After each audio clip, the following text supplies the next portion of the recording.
Assalamu alaikum dear students, I hope you all are fine. I'm your chemistry instructor Shahbaz Ali. Dear students, आज हम second chapter का last lecture discuss करेंगे, लेकिन पहले अपने SLOs को देखते हैं. सो आज हम 3 SLOs कवर करेंगे. Explain the difference between elements, compounds and mixture. Students, आप लोअर ग्रेड्स में इन टर्म्स को सीख चुके हैं, इनके बारे में पढ़ा है, तो आज हमने इनको एक्सप्लेन करना है. सेकंड हमारा जो SLO है, identify solutions, colloids and suspensions as mixture and give an example of each. Colloid, suspension, mixture, इन सबको पहचानना है और इनकी मिसालें भी देनी है. तीसरा SLO है, explain the effects of temperature on solubility and formation of unsaturated and saturated solution. अब ये तीसरा SLO मिक्सचर के साथ ही रिलेट करता है. मैं भी आपको समरी शेयर करता हूँ इसकी. फर्दर इन SLOs के अगेंस्ट नॉलेज है, जो ऑलमोस्ट यही बातों को थोड़ा सा एक्सप्लेन किया है. स्किल क्या डेवलप होनी चाहिए इन तमाम SLOs को सीखने के बाद? आपको आइडेंटिफाई करना आना चाहिए, कैटेगराइज करना आना चाहिए. किसको? सब्सटेंस को, मिक्सचर को, और साथ ही साथ आपको ये पता होना चाहिए कि किस तरह से टेम्परेचर इफ़ेक्ट करता है सोलबिलिटी को सॉल्यूशन बनाने के दौरान. ये हमारी कोर स्किल है जो इस नॉलेज के बाद हमें मिलनी चाहिए. तो शुरू करते हैं अपना लेक्चर. जी स्टूडेंट्स, सबसे पहले इस लेक्चर के फ़्लो को समझाने के लिए मैंने एक चार्ट यहाँ बनाया है. So students, as you all know that matter, हमने इस चैप्टर में जो प्रीवियस पोर्शन अभी तक पढ़ा है उसमें हमने मैटर की पार्टिकल जो उसके पार्टिकल लेवल पे जाकर देखा है कि उसमें क्या क्या तब्दीलियाँ आती हैं. अब हमने पार्टिकल के बिहेवियर को तो समझ लिया. फर्दर हमने अब पार्टिकल की कॉम्पोजिशंस को देखना है कि कॉम्पोजिशंस की वजह से मैटर किस तरह से डिवाइड होता है. देखिए बेटा, अगर मैटर बिल्कुल प्योर है, यानी कि उसमें किसी किस्म की वेरिएबल कॉम्पोजिशन नहीं है, प्योर फॉर्म में है मैटर, तो मैटर की जो प्योरेस्ट फॉर्म है उसे हम सब्सटेंस कहते हैं. अब सब्सटेंस फर्दर आगे 2 तरह से कैटेगराइज है. The first one is element and the second one is compound. इनमें क्या फ़र्क है? जी, मैं अगर इनका फ़र्क थोड़ा सा वाज़ह करूं,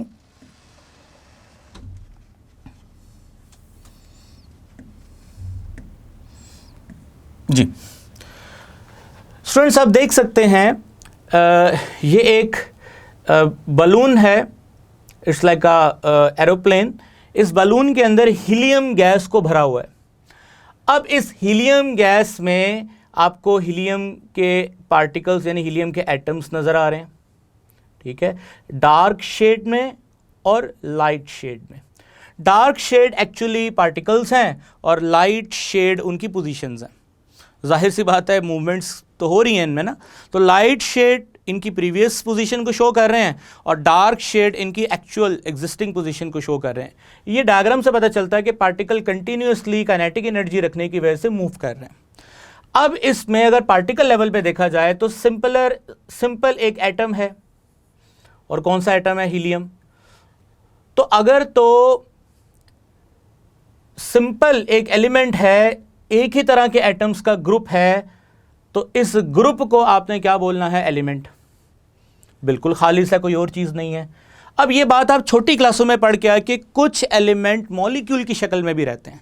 मसलन अगर मैं आपके सामने यहाँ पर एक हाइड्रोजन का सिलेंडर शो करूँ, तो हाइड्रोजन के सिलेंडर के अंदर आपको क्या मिलेगा? H2. यानी कि हाइड्रोजन के सिलेंडर के अंदर जो पार्टिकल्स हैं वो अटैच्ड फॉर्म में मिलेंगे, ग्रुप्ड फॉर्म में मिलेंगे. ग्रुप्ड फॉर्म में जब एलिमेंट्स रहते हैं, पार्टिकल्स रहते हैं, तो हम उनको क्या नाम देते हैं? एलिमेंट्स का नाम देते हैं. तो इसका मतलब एलिमेंट्स की एग्जिस्टेंस मोनोटॉमिक फॉर्म में भी हो सकती है, डायटॉमिक फॉर्म में भी हो सकती है, लेकिन एक बात तय है कि एलिमेंट एक तरह के ग्रुप है, यानी एलिमेंट में एक तरह के एटम्स का ग्रुप होगा, कोई दूसरा एटम नहीं होगा। अगर कोई दूसरा एटम आता है, मसलन आपके सामने वाटर है, तो वाटर में आप देख सकते हैं रेड कलर जो है वो यहां पर रिप्रेजेंट कर रहा है ऑक्सीजन को, जबकि वाइट कलर जो है वो यहां पर रिप्रेजेंट कर रहा है हाइड्रोजन्स को। तो अगर आप वाटर के पार्टिकल्स को देखो तो वाटर के पार्टिकल किसी एक एटम पे मुश्तमिल नहीं है, बल्कि ग्रुप ऑफ एटम्स की कॉम्बिनेशन है, लेकिन है तो सिर्फ वाटर, उसके अलावा तो कोई नहीं है। तो ये भी प्योर है, ये भी प्योर है। ये जो फॉर्म होगी उसको कंपाउंड बोलेंगे, ये जो फॉर्म होगी उसको एलिमेंट बोलेंगे। इसमें जो खास बात है, सेपरेबल इनटू सिंपलर सब्सटेंस, जो भी सेपरेट हो सकता है सिंपलर सब्सटेंसेस में, जैसे अगर मैं कुछ प्रोसेस करूं, यहां पर केमिकल प्रोसेस करूं, तो मैं यहां से हाइड्रोजन को सेपरेट कर सकता हूं, ऑक्सीजन को सेपरेट कर सकता हूं। तो जिसमें सेपरेशन हो सकती है कंपोनेंट्स की तो वो कंपाउंड होगा, जिसमें नहीं हो सकती, ऑलरेडी वो सिंप्लीफाइड फॉर्म में है, तो वो क्या होगा, एलिमेंट होगा जी। तो पहले तो हम एलिमेंट कंपाउंड के बारे में पढ़ेंगे। नेक्स्ट आगे चलते हैं, फर्दर हम इस चैप्टर में डिस्कस करेंगे जो सेकंड फॉर्म ऑफ मैटर है कंपोजिशन के हवाले से, जिसमें कंपोजिशन बदलती रहेंगी, फिक्स कंपोजिशन नहीं है, इम्प्योरिटीज का यहाँ पे सिनेरियो डेवलप होता है, यानी कि मिक्सचर। वेरिएबल कंपोजिशन, नो तो सब्सटेंस, यस तो मिक्सचर। अब वो जो कंपोजिशन है जो वेरिएबल है, अगर तो वो यूनिफॉर्म है थ्रू आउट तो तब हम उसको होमोजेनस बोलेंगे, और अगर वो डिफरेंट है, यूनिफॉर्म नहीं है, तो देन हम इसको क्या बोलेंगे, हेट्रोजेनस बोलेंगे। ये आपके सामने एग्जांपल्स हैं, आप देख सकते हैं यहां पर वेट सैंड, गीली जो रेत है, इसमें कहीं पानी के पार्टिकल ज़्यादा हैं, कहीं कम है। अगर आप इसका माइक्रोस्कोपिक व्यू देखो तो आपको यूनिफॉर्मिटी नज़र नहीं आ रही, तो ये एग्जांपल है बेटा हेट्रोजेनस की। और अगर आप यहाँ पर चाय का कप देखें, जिसे हम कहवा भी कह सकते हैं, तो उसके अंदर अगर आप देखो तो आपको यूनिफॉर्मिटी नज़र आ रही है, पार्टिकल इक्वली डिस्ट्रीब्यूट हैं, यूनिफॉर्मली डिस्ट्रीब्यूट हैं, तो ये होमोजेनस है। अब इसी होमोजेनस को हमने फर्दर अपनी किताब के अंदर ट्रू सॉल्यूशन का नाम भी दिया है, ट्रू सॉल्यूशंस का नाम भी दिया है जी। किसका नाम दिया है, ट्रू सॉल्यूशंस। ये जो ट्रू सॉल्यूशंस हैं, इनको हम लास्ट में होमोजेनस मिक्सचर को एज अ ट्रू सॉल्यूशन के तौर पे पढ़ेंगे। सॉल्युबिलिटी का इफेक्ट इस पे हम डिस्कस करेंगे। तो हमारा जो सॉल्युबिलिटी का इफेक्ट है वो याद रखिएगा, होमोजेनस मिक्सचर के अंदर हम डिस्कस करेंगे। तो ये पूरा हमारा जो पैटर्न है लेक्चर का, वो मैंने एक चार्ट की शक्ल में पहले दिखाया। तो शुरू करते हैं पहले एलिमेंट एंड कंपाउंड के बारे में। देखिए स्टूडेंट्स, मैं आगे जाने से पहले मैं रिकॉल करना चाहता हूं अबाउट सब्सटेंस एंड मिक्सचर। जो हमने सीखा एक टेबल की शक्ल में मैंने यहां पे डिस्प्ले कर दिया है। डेफिनेशन वाइज देखो, pure matter with a fix composition and set of properties, जिसकी फिक्स प्रॉपर्टीज है वो सब्सटेंस है। और जहां पर combination of different substance, 2-3 substance मिल जाते हैं और they are not chemically bound. आपने देखा था लास्ट स्लाइड में कि इन पार्टिकल्स की आपस में कोई केमिकल कॉम्बिनेशन नहीं है, जस्ट एक दूसरे के साथ मिक्स हैं। तो ये बात अपने बड़ी इंपॉर्टेंट है, याद रखनी है कि combination of different substances that are not chemically bound, तो वो मिक्सचर होगा। कंपोजिशन की बात करें तो made up of only one type of particle, एक ही तरह के पार्टिकल हों, या तो वो एलिमेंट हो सकते हैं, या तो फिर वो ग्रुप ऑफ एलिमेंट मिलकर कंपाउंड की शक्ल इख्तियार कर लेंगे, लेकिन फिर वो पूरी कंटेनर में उस कंपाउंड के अलावा कोई और नहीं होगा, तो वो सब्सटेंस है। इसमें 2 और मोर टाइप ऑफ पार्टिकल जो है वो मिक्स होंगे। अगर मैं यूनिफॉर्मिटी की बात करूं तो uniform through out, same composition in all parts, सारे पार्ट्स में सेम कंपोजिशन है तो सब्सटेंस है। Composition can be very, not uniform, एक जैसी कंपोजिशन नहीं है। कभी चाय में आप चीनी ज़्यादा डाल सकते हैं, कभी कम डाल सकते हैं, तो कंपोजिशन तो वेरिएबल है। तो चाय जो है वो एग्जांपल है मिक्सचर की। सब्सटेंस खाली पानी का ग्लास है, वो तो पानी के मॉलिक्यूल्स, आप उसमें कुछ और तो ऐड नहीं कर रहे जी। आगे बात करते हैं सेपरेशन की। cannot be separated into simpler substances by physical mean, बहुत इंपॉर्टेंट वर्ड है। आई नो कि मैंने आपको स्लाइड पे बताया था कि मैं इन कंपोनेंट्स को सेपरेट कर सकता हूं, लेकिन वो केमिकल मेथड था, फिजिकल मेथड नहीं था। केमिकल मेथड से आप सेपरेट कर सकते हो, फिजिकल मेथड यानी किसी फिजिकल ऑपरेटर्स का इस्तेमाल करके आप यहां पे इनको सेपरेट नहीं कर सकते। यहां पर आप कर सकते हो किसी फिजिकल ऑपरेटर्स का इस्तेमाल करके, यहां पर आप पार्टिकल्स को सेपरेट कर सकते हो। तो ये मेजर डिफरेंस है बिटवीन कंपाउंड्स एंड मिक्सचर जी। इसी तरह मिक्सचर में बात करें तो components can be separated by physical mean. वो कौन से आगे देखेंगे। अगर मैं इसकी एग्जांपल्स में जाऊं तो एलिमेंट्स हैं ऑक्सीजन लाइक आयरन, कंपाउंड में वाटर है, सॉल्ट है। इसमें अगर मिक्सचर में जाऊं तो सैलिड है, एयर है, सैंड एंड वाटर है, चॉकलेट चिप्स, कुकीज़ हैं। ये सारे के सारे मिक्सचर की एग्जांपल्स हैं जी। स्टूडेंट्स, एग्जाम में अगर आपको डिफरेंस आता है तो आप इस टेबल को लिख सकते हैं। आगे चलते हैं। ये छोटा सा एक टेस्ट है आपके लिए। आपने ना इस तस्वीर को देखना है और मुझे बताना है कि कौन इसमें से एलिमेंट है, कौन इसमें से कंपाउंड है और कौन इसमें से मिक्सचर है। वीडियो को रोकें और जवाब दें जी। बहुत आसान है, बिल्कुल शाबाश, बिल्कुल सही आपने आइडेंटिफाई किया। ये एक ही तरह के एटम्स हैं तो ये एलिमेंट है। ये भी एक तरह के एटम है बट ग्रुप शक्ल में है तो ये एलिमेंट की मॉलिक्यूलर फॉर्म है, ये एलिमेंट की एटॉमिक फॉर्म है, दोनों ही एलिमेंट हैं। इसकी बात करूं तो इसमें डिफरेंट एलिमेंट्स का एक ग्रुप है, लेकिन वो group as a compound exist कर रहे हैं यहां पर। लेकिन अगर आप गौर करो तो कंपाउंड जो है उसके अलावा कोई और तो चीज नहीं है यहां पर, यही चीज है यहां पर। तो इसका मतलब ये भी सब्सटेंस है, ये भी सब्सटेंस है, ये भी सब्सटेंस है, बट ये सब्सटेंस की कंपाउंड फॉर्म है। यहां मैं बात करूं तो आप यहां देख सकते हैं कंपाउंड भी है, एलिमेंट भी है, दूसरा एलिमेंट भी है, और ये केमिकली एक दूसरे के साथ बाउंड नहीं है, सेपरेट हैं। अगर हम चाहें इनको सेपरेट भी कर सकते हैं। तो ये मिक्सचर है। आई होप स्टूडेंट्स इस छोटी सी एक्टिविटी से आपको अच्छे तरीके से डिफरेंस समझ आ गया है about element, compound and substance. अब मैं मूव करता हूं नेक्स्ट, कंपाउंड्स। प्रॉपर डेफिनेशन है, there are many elements that can be combined with each other in a fix ratio. आपने देखा वाटर में हाइड्रोजन कंबाइन हुआ ऑक्सीजन के साथ इन अ फिक्स रेशो, और वो फिक्स रेशो क्या थी? 2:1। जो भी कंपाउंड होंगे उनमें रेशो फिक्स होगी, ये याद रखिएगा। To form a compound, for example, when hydrogen gas burn in oxygen gas and the element hydrogen and oxygen came together in a fixed ratio 2:1 and create a compound like a water. Likewise, water can be separated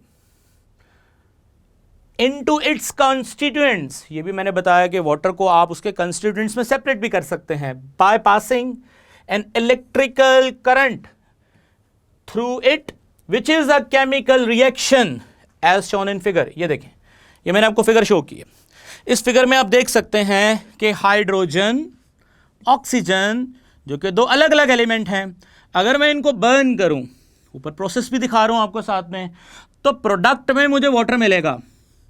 अब water compound है, ये दोनों elements हैं तो elements ने compound की शक्ल इख्तियार की। अब अगर मैं कंपाउंड्स के कंस्टिट्यूएंट्स को सेपरेट करना चाहता हूं तो ये मैंने डायग्राम शो की है जिसमें मैं वाटर में से करंट पास कर रहा हूं। जैसे मैंने वाटर में से करंट पास किया तो ऑक्सीजन और हाइड्रोजन इलेक्ट्रोलिसिस की वजह से, जो कि आप 10th क्लास में पढ़ोगे, सेपरेट हो चुकी है। तो इसका मतलब with the help of chemical reaction मैं कंपाउंड के पार्टिकल्स को क्या कर सकता हूं? अलग कर सकता हूं जी स्टूडेंट्स।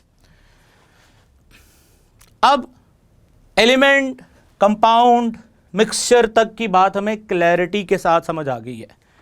फर्दर अब डिस्कस करेंगे about homogeneous mixture versus heterogeneous mixture. इसको हम तफसील से देखेंगे। तो सबसे पहले जनरली परसेप्शन बनाते हैं about heterogeneous mixture and homogeneous mixture. अगर मैं कंपोजिशन की बात करूं, ये ऑलरेडी मैं डिस्कस कर चुका हूं, not uniformly distributed component, distinct face, तो ये क्या होगा, हेट्रोजेनस। यानी कि जो भी मैं आपको एक ना डायग्राम पहले दिखाता हूँ। ये देखें, ये सैलड है, कहीं पे भी सैलड में जो कंपोनेंट्स हैं, कोकम्बर है, इसमें टमाटो है, थोड़ी सी स्पिनिच है इसके अंदर, बाकी और भी कंपोनेंट्स हैं, तो वो कभी कहीं पे भी इवनली डिस्ट्रीब्यूटेड नहीं है, एक सिंगल फेज में नज़र नहीं आ रहे, तो ये हेट्रोजेनस है। इसी तरह ये ऑयल और वाटर का ये जो कॉम्बिनेशन है, इसमें आपको यहाँ पर तो ऑयल नज़र नहीं आ रहा, यहाँ पर तो ऑयल नज़र नहीं आ रहा है, यहाँ पर नज़र आ रहा है, ना ही कोई इनकी एक सिंगल लेयर है, सिंगल फेज है, तो ये क्लियरली आप कह सकते हैं हेट्रोजेनस है। जबकि अगर मैं दूसरी तरफ बात करूं कि मैंने पानी में शुगर क्रिस्टल को डाला और अच्छे से मैंने इसको मिक्स कर दिया, इनिशियली तो शुगर क्रिस्टल इस तरह था, लेकिन मिक्स होने के बाद इक्वली यूनिफॉर्मली डिस्ट्रीब्यूट हो गया है और अब ये होमोजेनस सॉल्यूशन की तरह आपको नज़र आ रहा है। आप घर पे भी चीनी वाला पानी जो है वो आप देखें तो आपको इवनली डिस्ट्रीब्यूटेड नज़र आएगा। ठीक है स्टूडेंट्स, तो ये स्लाइड है, आप दोबारा इसको देख लें, ध्यान से देखें और डिफरेंस को ज़रा जज करें। Composition wise heterogeneous non uniform होगा, होमोजेनस यूनिफॉर्म होगा। एग्जाम्पल जैसे मैंने दी, wet sand, milk, oil, water, mixture, salads. अब आप परेशान होंगे, सर ये जो मिल्क है ये तो एक जैसा, मतलब दूध का ग्लास आप घर पे पकड़ें तो दूध का ग्लास आप देखें तो वो तो एक सिंगल कलर का नज़र आता है, वो तो होमोजेनस होना चाहिए। सर आप कह रहे हैं हेट्रोजेनस है। रुकें, अभी इसका आंसर आपको मिलता है, थोड़ा वेट करें। होमोजेनस की एग्जांपल पढ़ें तो सॉल्ट वाटर है, एयर है, ब्रास है, जो कि डिफरेंट मेटल्स का कॉम्बिनेशन होता है। सेपरेशन की बात करें, can be separated by simple physical means like filtration.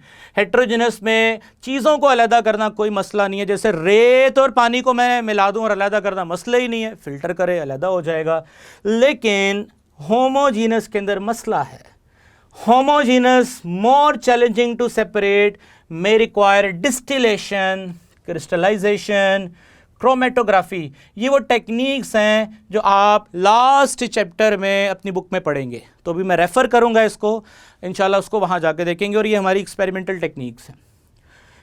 Uniformity मैंने बताया कि यहाँ पे each fair has different properties, phase जो है, और यहाँ पे मोलिकुलर लेवल पे मिक्सिंग कंपोनेंट की यूनिफॉर्मिटी के साथ होती है। जैसे कि आप देख सकते हैं वहाँ पर इस लेयर की डिफरेंट कंपोजिशन है, इस लेयर की डिफरेंट कंपोजिशन है। यहाँ पर देखें तो यहाँ पे यूनिफॉर्मिटी नज़र आती है। ये मैं आपके सामने एक डायग्राम लगाई है जिसमें पानी और रेत मिक्स हैं, तो आप सिंपल फिल्ट्रेशन के थ्रू इन्हें सेपरेट कर सकते हो।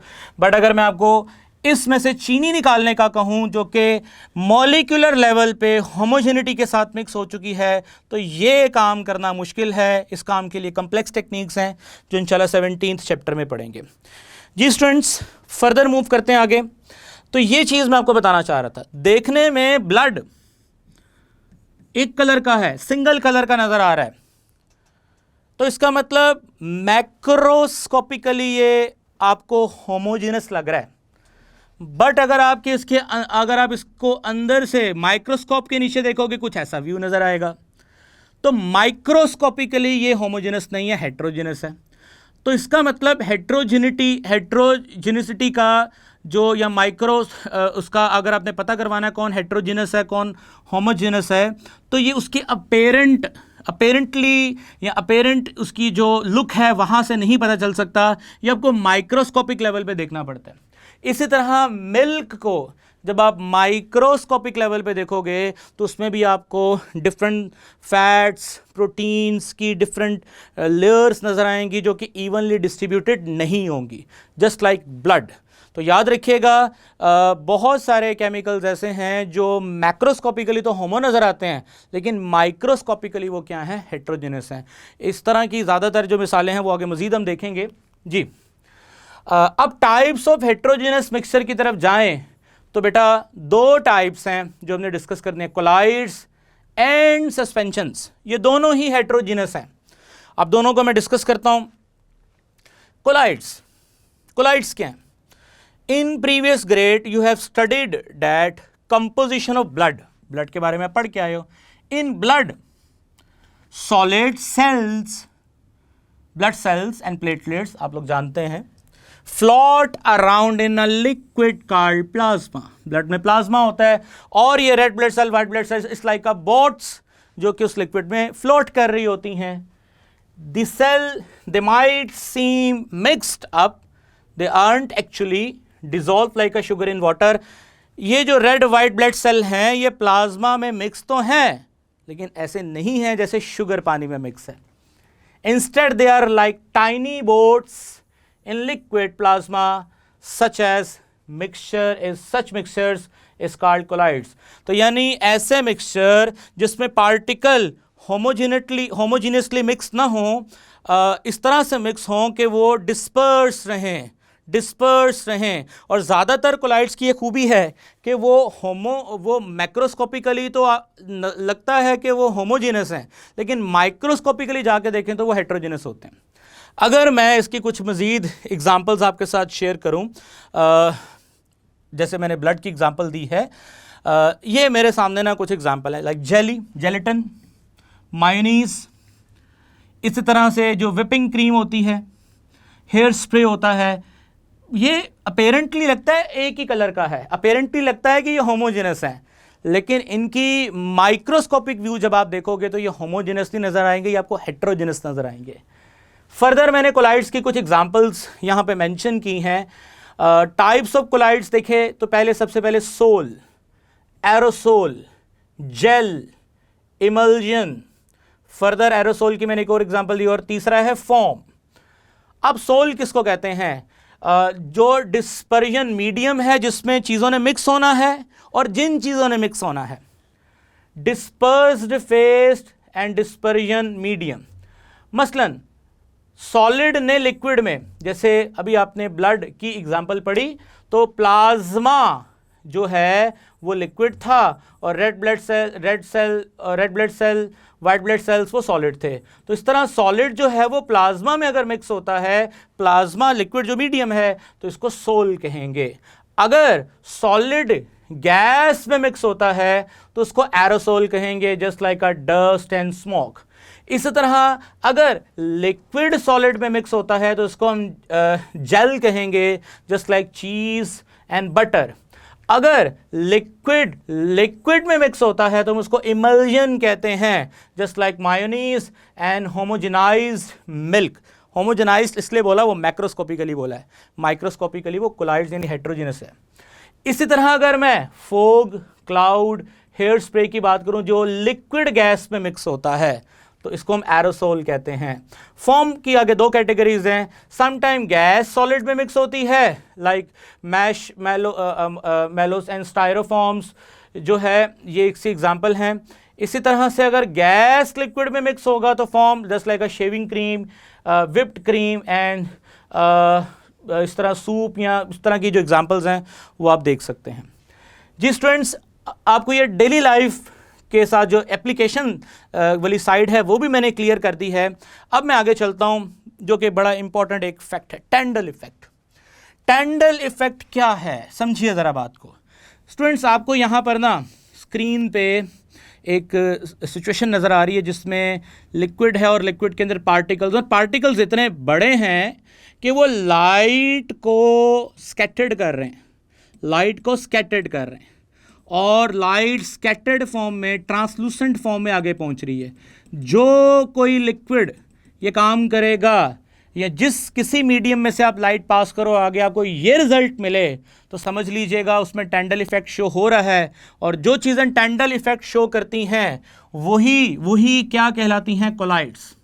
अगर मैं इसकी डेली लाइफ में एग्जांपल आपके साथ शेयर करूं तो ये देखें आसमान.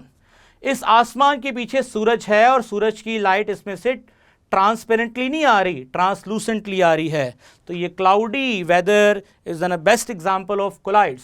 इसी तरह से फ्रॉस्टेड ग्लास, आपको कोई शीशा नज़र आ रहा है, इसके पीछे ग्लू या कोई स्टिकी मटेरियल लगा होता है, उसके ऊपर एक स्टिकर लगा होता है, तो इसका मतलब इसमें से लाइट ट्रांसपेरेंटली, यानी लाइट पास नहीं करती, पास करती है लेकिन ट्रांसलूसेंट, डिस्पर्स्ड होके, स्कैटर्ड होके. अगर आप अपने इस फिंगर के साथ मोबाइल की टॉर्च को रखें तो आप देखेंगे कि आपके फिंगर में से लाइट डिस्पर्स होकर निकलेगी ड्यू टू ब्लड कोलाइड है, लाइट को वो डिस्पर्स कर देगा.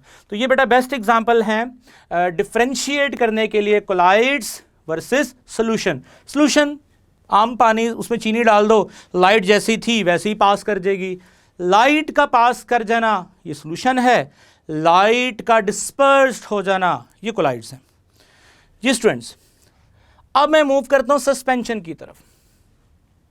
सस्पेंशन सामने नजर आ रहा है। Suspensions are another type of heterogeneous mixture in which particles are undissolved and can settle down at bottom if undisturbed। ये म्यूकेन सिरप है, सबके घर पे इसका कोई ना कोई इसका इस्तेमाल करता है, एसिडिटी के लिए यूज़ होता है। तो इस पर लिखा होता है कि इसको यूज़ करने से पहले इसको अच्छे से मिक्स कर लें। वजह क्या है कि ये बेस्ट एग्जांपल है सस्पेंशन की। इसमें पार्टिकल इतने बड़े होते हैं कि आम आंख से नज़र आते हैं। मैं आपको ना डायग्राम दिखाता हूँ, ये देखें, ये देखें, ये बिल्कुल पानी के नीचे पार्टिकल बैठे हैं। इसको मैं मिक्स करूँगा तो वक्ती तौर पे तो ऐसा हो जाएगा, लेकिन थोड़ी देर बाद अगर इसको मैं डिस्टर्ब ना करूँ ना तो ये सारे पार्टिकल दोबारा नीचे सेटल डाउन हो जाएंगे। फिर इसकी अगली बात सुने, इसमें पार्टिकल इतने बड़े होते हैं कि लाइट का रास्ता ही रोक लेते हैं, लाइट पास ही नहीं होती। तो ये समझ लें कि ये लाइट को ट्रांसमिट ही नहीं करते। तो अगर तो लाइट ट्रांसमिट होगी तो सॉल्यूशन, लाइट अगर डिस्पर्स होगी तो कोलाइड, लाइट अगर पास ही ना हो, ब्लॉक हो जाए तो सस्पेंशन। तो ये बेस्ट मेथड है सॉल्यूशन, कोलाइड्स और सस्पेंशन को आइडेंटिफाई करने का। जी स्टूडेंट्स, आई होप कि आपको सस्पेंशन भी अच्छे से समझ आ गया है। अब मैं हेट्रोजीनस से निकलकर होमोजीनस की तरफ आ रहा हूँ। हेट्रोजीनस दो थे, हमने दोनों पढ़ लिए, होमोजीनस की तरफ आ रहा हूँ। जैसे कि आप सब जानते हैं, होमोजीनस को मैंने शुरू में कह दिया था, true solutions they have single phase system where the solution is completely dissolved in the solvent, where the solute is completely solute। आप सबको पता है दो ही कंपोनेंट होते हैं सोल्यूशन में, सोल्यूट एंड सॉल्वेंट।